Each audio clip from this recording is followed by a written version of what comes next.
Assalamualaikum, apa khabar semua? Bertemu lagi kita dalam video yang baru. Diharapkan semua berada dalam keadaan yang sihat dan sejahtera. Subjek kita pada kali ini ialah Sirah tahun 2. Tajuk yang kita akan belajar pada hari ini ialah Selepas kelahiran Nabi Muhammad SAW. Sebelum tu, siapa nama penuh bapa dan ibu Nabi Muhammad SAW? Ya, nama Nabi kita ialah Muhammad dan nama ayahnya adalah Abdullah bin Abdul Muttalib. Nama ibu Nabi pula ialah Aminah binti Wahab bin Abdul Manaf. Nabi Muhammad SAW dilahirkan sebagai seorang anak yatim kerana ayahnya meninggal dunia sewaktu baginda masih berada di dalam kandungan ibunya 2 bulan. Nabi Muhammad SAW dilahirkan pada 12 Rabiul Awal tahun Gajah, hari Isnin pagi subuh yang cerah. Okey, seterusnya kita akan tengok pula siapakah ibu susuan Nabi Muhammad SAW. Kenapa Nabi Muhammad SAW ada ibu susuan? Sebabnya adab orang Arab bangsawan pada zaman itu, semua bayi yang baru lahir mesti diasuh dan disusukan di luar kota Mekah. Kerana apa? Kerana mereka rasa udara di dalam kota Mekah tidak bersih dan tidak bagus untuk bayi. Mereka juga berpendapat bahawa bayi yang diasuh di luar kota Mekah akan menjadi lebih kuat, cerdas dan petah berbahasa Arab.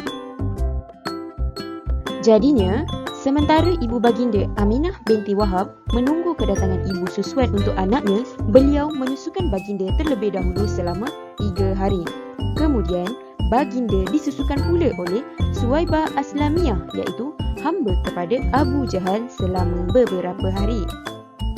Sehingga pada satu hari, tibalah seorang wanita Arab Badui, iaitu Arab yang datang dari luar kota Mekah, yang miskin dari kabilah Bani Sa'ad yang bernama Halimatus Sa'diyah, atau nama sebenarnya ialah Halimah binti Az-Zu'aib. Halimatus Sa'diyah mengambil baginda untuk diasuh dan disusukan di luar kota Mekah setelah gagal mendapatkan bayi yang hartawan. Bagi mereka, bayi yang dilahirkan tanpa ayah ini hanya akan memberikan mereka ganjaran atau upah yang kecil sahaja. Selepas Halimatus Sa'diyah mengambil Nabi Muhammad SAW untuk disusukan dan diasuh, beliau mendapati rezekinya bertambah banyak, kambingnya membiak dengan banyak dan mengeluarkan susu yang banyak. Tanam-tanaman juga menjadi semakin subur dan sihat berkat menyusukan Nabi Muhammad SAW. Baginda disusukan oleh Halimatus Sa'diyah selama 2 tahun sebelum dikembalikan semula kepada ibunya Aminah binti Wahab. Ketika umur Nabi Muhammad SAW genap 2 tahun, Halimatus Sa'diyah bercadang untuk memulangkan beliau kepada ibunya Aminah binti Wahab.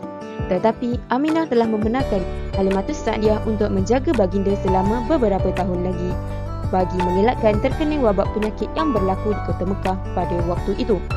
Ketika baginda berumur 3 tahun pula, telah datang 2 malaikat kepada baginda dengan menyerupai 2 orang lelaki yang berpakaian serba putih. Mereka membaringkan Nabi Muhammad SAW lalu membelah dada baginda dan menyucikan hatinya dengan menggunakan air Zamzam. Peristiwa itu dipanggil sebagai Syaqqas Sadri, iaitu peristiwa pembelahan dada. Peristiwa itu berlaku adalah sebagai persediaan awal kerohanian baginda bersifat maksum, iaitu terpelihara daripada melakukan sebarang dosa. Seterusnya kita tengok peristiwa menziarahi pusara ayahanda Nabi Muhammad SAW. Seperti yang kita tahu, Nabi Muhammad SAW dilahirkan tanpa seorang ayah.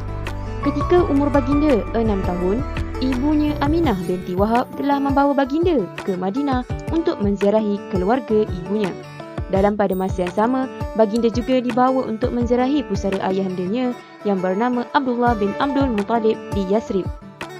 Ini adalah merupakan kali pertama baginda Nabi melihat ayahnya setelah beliau dilahirkan. Aminah dan baginda Nabi ditemani oleh pengasuhnya yang bernama Ummu Aiman ataupun seorang hamba suruhan yang ditinggalkan oleh arwah ayahnya. Seterusnya kita akan tengok peristiwa kewafatan bonda Nabi Muhammad SAW. Peristiwa ini berlaku ketika mereka dalam perjalanan pulang dari kota Madinah ke kota Mekah. Setibanya mereka di pertengahan jalan, Ibunya Aminah binti Wahab telah jatuh sakit lalu meninggal dunia di situ. Ibunya Aminah kemudian dimakamkan di Abwa, iaitu kampung yang terletak di antara Mekah dan Madinah. Selepas kematian ibunya, Nabi Muhammad SAW meneruskan perjalanan pulang ke kota Mekah bersama Ummu Aiman sahaja. Peristiwa ini berlaku ketika umur Nabi Muhammad 6 tahun. Setelah kematian bonda Nabi Muhammad SAW, baginda dijaga oleh Abdul Muttalib, iaitu datuk baginda. Baginda duduk bersama atuknya Abdul Muttalib selama 2 tahun, bermula daripada umurnya 6 tahun sehingga umurnya 8 tahun. Dan pada umur Nabi 8 tahun pula, atuknya pergi meninggalkan dunia buat selama-lamanya.